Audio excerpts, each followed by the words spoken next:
Shalom Bapak Ibu dan saudara-saudara yang terkasih di dalam Tuhan Yesus Kristus. Marilah kita kembali belajar tentang firman Tuhan. Dan sebelum itu marilah kita berdoa. Bapa kami yang ada di dalam surga, terima kasih ya Tuhan. Kami selalu mengucap syukur atas kemurahan-Mu, atas berkat-Mu, atas pimpinan-Mu dan penjagaan-Mu di setiap hari ya Tuhan. Dan kini kita akan mempelajari firman-Mu ya Bapa. Urapi lidah dan bibir hamba-Mu dengan Roh Kudus, supaya apa yang aku katakan adalah sesuai dengan kehendak dan isi hati-Mu ya Tuhan. Demikian juga Tuhan, jadikan aku saluran hayat-Mu sampai meluber dan mengenai para pendengar firman ini. Dan disitulah Roh Kudus akan bekerja untuk memberikan hikmat, pengertian kepada mereka, dan selanjutnya menjadi pelaku-pelaku firman. Berbicaralah Tuhan, kami siap untuk mendengarkan. Dalam nama Tuhan Yesus kami berdoa dan mengucap syukur. Amin. Saudara-saudara, kali ini kita akan mempelajari firman dengan topik mencari perkenanan Tuhan. Kata mencari berarti suatu keinginan untuk dapat memperoleh dengan kemauan, dengan usaha keras dan kerinduan yang dalam, dan tidak akan berhenti sampai mendapatkan apa yang dicari. Jadi mencari perkenanan Tuhan adalah suatu keinginan dan kerinduan yang dalam untuk dapat diperkenankan menemui Tuhan. Perkenanan Tuhan bukan sesuatu yang kasat mata, melainkan kita harus peka atas hadiratnya sehingga kita dapat merasakannya. Dan agar Tuhan berkenan untuk ditemui, ada beberapa syarat yang harus dipenuhi. Dalam Yesaya 55 ayat 6, carilah Tuhan selama ia berkenan untuk ditemui, berserulah kepadanya selama ia dekat. Jadi kita mencari Tuhan ketika ia berkenan untuk ditemui, saudara. Jika untuk menemui seorang presiden sekalipun kita mengenalnya secara pribadi, harus ada protokol yang dipenuhi sehingga dia berkenan untuk ditemui. Apalagi ini untuk menemui Allah yang suci, Allah yang maha tinggi, namanya di atas segala nama, yang jauh lebih tinggi daripada presiden, karena dia adalah penguasa dunia dengan segala isinya. Dalam Imamat 22 ayat 19, maka supaya Tuhan berkenan akan kamu, perhatikan, haruslah persembahan itu tidak bercela dari lembu jantan, domba, atau kambing.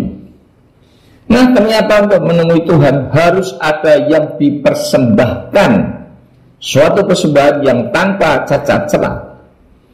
Jika kita ingin menemui Tuhan secara pribadi sehingga dapat merasakan hadiratnya, maka bukanlah dengan persembahan binatang, melainkan dengan mempersembahkan diri kita sendiri, yaitu tubuh, jiwa, dan roh yang tidak bercacat celah.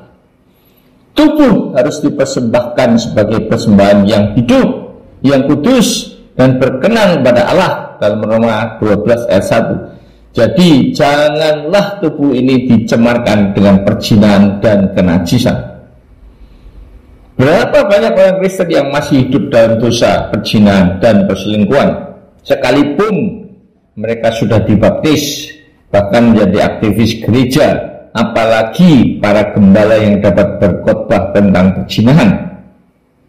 Perzinahan tidak harus dilakukan secara fisik, karena ketika melihat lawan jenis sudah timbul nafsu, maka itu sudah dikategorikan berzina di dalam hati.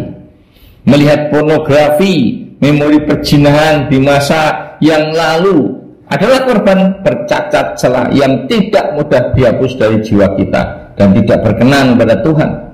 Apalagi di era teknologi sekarang ini, di mana baik pria maupun wanita dapat melakukan perzinahan dengan masing-masing mempertunjukkan ketelanjangannya di ponsel, sehingga mereka dapat saling melakukan perzinahan secara fisik di dunia maya, yaitu dengan cara masturbasi. Banyak godaan-godaan ini yang sering terjadi, terutama dimulai dari wanita, sekalipun baru kenal ataupun bertemu. Nah, inilah salah satu perbuatan kenajisan yang tidak berkenan bagi Tuhan untuk ditemui. dan keterikatan akan perzinahan dan kenajisan sulit untuk dihilangkan manakala kita sudah terikat oleh godaan dan kuasa iblis. Yang kedua adalah hati, karena dari hati orang timbul segala pikiran jahat, percabulan, pencurian, dan pembunuhan. Pikiran adalah salah satu bagian dari jiwa selain emosi dan kehendak atau tekad. Inilah pertahanan kita yang dapat diserang iblis. Dari pikiran timbul keinginan untuk berbuat zina, keinginan mendapatkan harta dengan korupsi, mencuri atau menipu, sampai merencanakan pembunuhan seperti Daud yang membunuh Uria yang setia kepadanya karena ingin menutupi dosanya yang telah membuat Batsheba mengandung. Sekalipun Daud, orang yang dikasihi Tuhan dan sangat dekat dengan Tuhan, ternyata masih dapat juga jatuh ke dalam dosa perzinahan dan pembunuhan Uria. Dalam Yakobus 1 ayat 15 dikatakan, pikiran yang menimbulkan keinginan, dan apabila keinginan itu telah dibuai, ia melahirkan dosa, dan apabila dosa itu sudah matang, ia melahirkan maut. Wow, saudara-saudara, jadi bukannya hanya Tuhan yang tidak berkenan untuk ditemui, tapi malahan maut menjadi bagian hukuman dosa bagi kita. Sangat mengerikan akibat dari dosa yang mula-mula timbul dari keinginan. Dalam Mazmur 119 ayat 108, kiranya persembahan sukarela yang berupa puji-pujian berkenan kepadamu ya Tuhan. Nah, salah satu usaha agar Tuhan berkenan untuk ditemui adalah dengan memuji dan menyembah Dia. Puji-pujian haruslah dilakukan dengan roh, bukan hanya sebatas di bibir dan mulut saja. Seorang entertainer atau worship leader dan para singers sekalipun menyanyikan lagu-lagu pujian bagi Tuhan, jika hanya bermaksud untuk mendapatkan puji-pujian dari para penonton bagi dirinya, maka puji-pujian seperti ini tidak akan berkenan bagi Tuhan. Pemuji Tuhan yang benar akan mendirikan mezbah pujian yang berkenan bagi Tuhan. Puji-pujian penyembahan hanya ditujukan bagi Tuhan sebagai penonton satu-satunya, sebagaimana Tuhan mencari penyembah-penyembah dalam roh dan kebenaran. Jadi untuk menyembah Tuhan, maka penyembahnya harus menyembah dengan roh dan hidup dalam kebenaran. Firman Allah adalah kebenaran.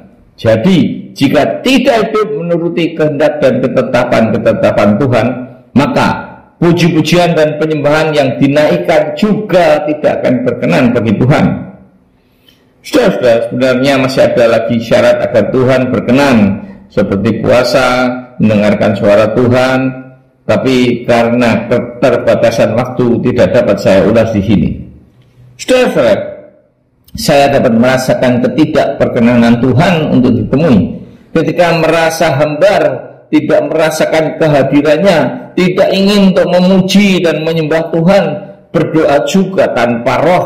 Rasanya ada langit tembaga atau besi sebagai penghalang, sehingga doa itu tidak akan dapat sampai ke surga. Dengan akibatnya tidak akan didengar Tuhan, apalagi dijawab dan dikabulkan. Dan itu adalah dampak dari persembahan saya yang masih bercacat celah, seperti yang telah diulas tadi, sehingga Tuhan tidak berkenan untuk ditemui. Saya merasa Tuhan itu sangat jauh dan tidak merasakan hadiratnya, seperti ketika persembahan saya berkenan bagi Tuhan. Nah, apakah dampaknya jika Tuhan berkenan untuk ditemui?